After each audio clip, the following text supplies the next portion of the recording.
Hello everyone! Sa mga gustong magbawas ng timbang at magtanggal ng mga bells natin dyan, at ganun din sa may mga karamdaman, try nyo to guys. Dahil ang 5 sangkap na ito ay nagataglay ng napakaraming benefits sa ating kalusugan.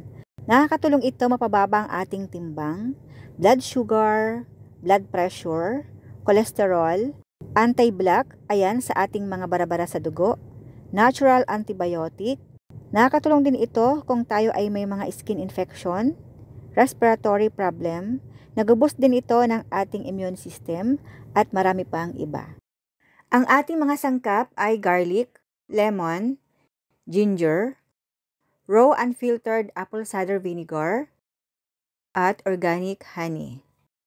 Ang una nating gagawin ay palambutin natin ang lemon para hindi tayo mahirapang magpiga. After natin mapalambot lahat ng ating lemon, so ito hiniwa ko na lahat. Then pipigain na natin. So nasa inyo yan guys kung paanong paraan ng pagpipiga ang inyong gagawin. Kailangan ay makapiga tayo dito ng 1 cup. So ayan, 4 na lemon ang nagamit ko para magkaroon tayo ng 1 cup na lemon juice.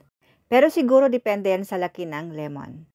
So natin ang bawang. So ayan, binatan ko na lahat yan. Medyo masalimuot lang ang pagbalat dahil mahapdi sa kamay.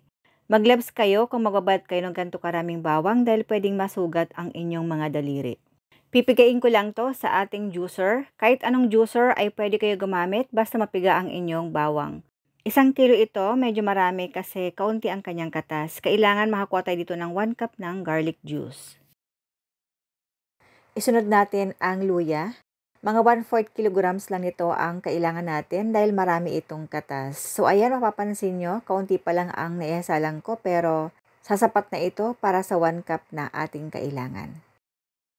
Pagkatapos natin makakuha ng tag 1 cup ng lahat ng ating mga sangkap, ilagay natin sa ating kaserola.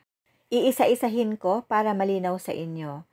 Ito yung 1 cup ng garlic juice, 1 cup ginger juice, 1 cup lemon juice, and 1 cup apple cider vinegar.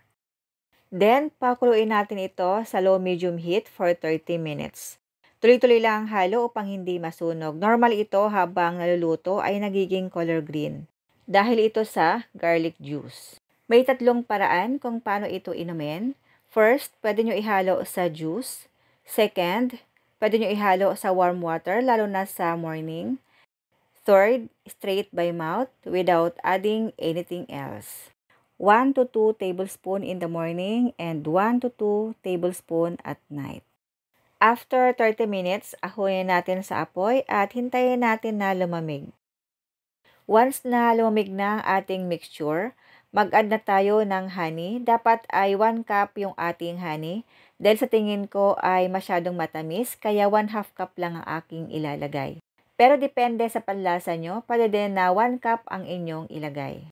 Pagkatapos natin mahalo ng mabuti, pwede natin isalin sa sterilized jar or bottle or kung ano ang available sa inyo.